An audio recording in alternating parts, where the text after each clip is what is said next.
L'aloe vera est considérée depuis des millénaires comme une plante médicinale mythique.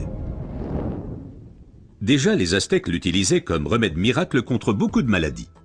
Dans la médecine populaire, elle est connue pour ses propriétés désintoxicantes, purifiantes, dégraissantes et désacidifiantes. Aujourd'hui, on sait également qu'elle exerce une influence positive à la fois sur le taux de sucre et le taux de graisse dans le sang, par exemple le cholestérol. Mais il faut préciser qu'il existe différentes sortes d'aloe vera. La véritable aloe vera, l'aloe barbadensis, est un lys du désert et est cultivée dans les régions sèches, notamment en Amérique centrale et en Amérique du Sud.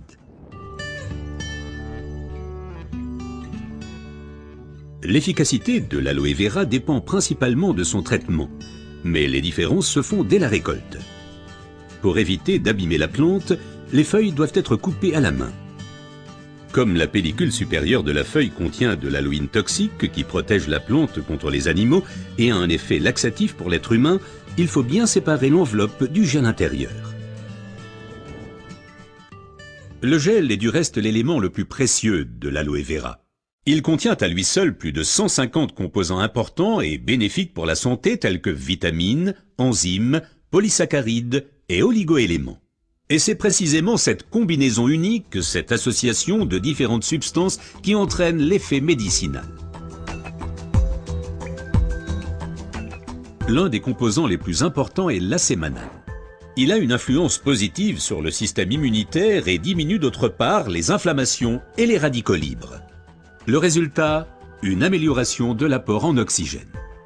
Observons ce phénomène de plus près. Le sang assimile l'oxygène dans le poumon et le transporte à travers les vaisseaux sanguins vers les cellules. Les gros vaisseaux se divisent et deviennent de plus en plus petits pour devenir enfin des vaisseaux capillaires. Les capillaires sont les plus petits vaisseaux sanguins. C'est là qu'a lieu le transfert de l'oxygène du vaisseau sanguin vers les cellules.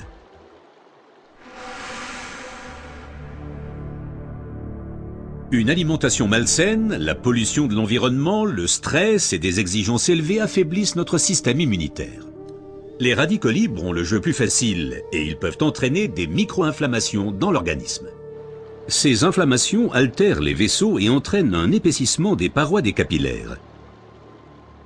Ce gonflement rétrécit le vaisseau et les globules rouges circulent plus lentement à travers les capillaires, entraînant une baisse de l'alimentation en oxygène. Et c'est là que l'aloe vera intervient.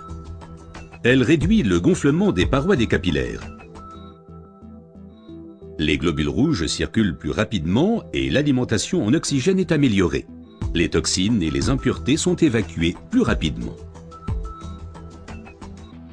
De récentes études indiquent que d'autres substances naturelles peuvent encore améliorer l'effet de l'aloe vera. Parmi ces substances, il faut citer tout d'abord le silicium, mais aussi l'huile d'onagre et enfin les minéraux basiques. Observons tout d'abord le silicium d'un peu plus près. Le silicium est indispensable à l'organisme. C'est un élément structurant. Nous le connaissons surtout sous forme de sable de quartz que l'on trouve dans la pierre et le béton. Dans l'organisme, le silicium contribue à stabiliser les tissus, mais il renforce également les os, les ongles, les cheveux, les tissus conjonctifs et les parois des capillaires. Avec l'âge, les capillaires menacent de perdre leur fermeté. Ils peuvent littéralement se désagréger, ce qui entraîne une interruption du flux sanguin. Dans le pire des cas, ceci peut entraîner des incidents vasculaires cérébraux et l'infarctus. Le silicium renforce et soutient les parois des capillaires et maintient ainsi le vaisseau sanguin ouvert.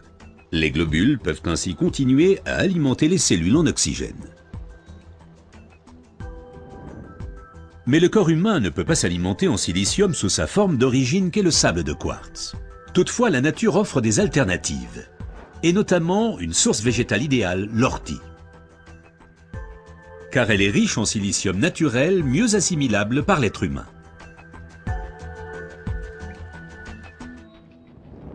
Une oxygénation optimale ne dépend pas uniquement des capillaires, mais aussi et surtout de l'état du sang.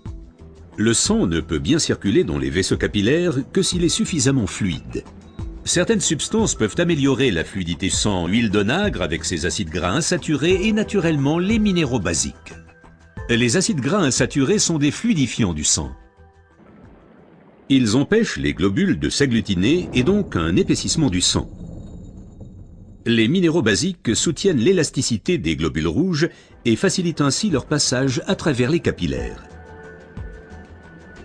Ces deux éléments améliorent la fluidité du sang et garantissent ainsi son alimentation optimale en oxygène. Permettez-moi de récapituler. Une oxygénation satisfaisante de nos cellules est une condition importante de notre santé et permet également de prévenir les maladies graves.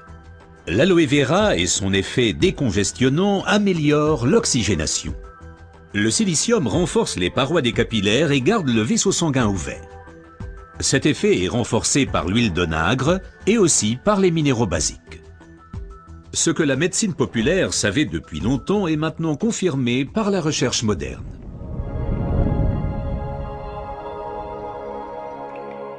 L'aloe vera améliore l'apport en oxygène et donc votre santé.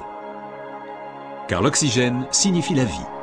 Faites confiance à l'aloe vera.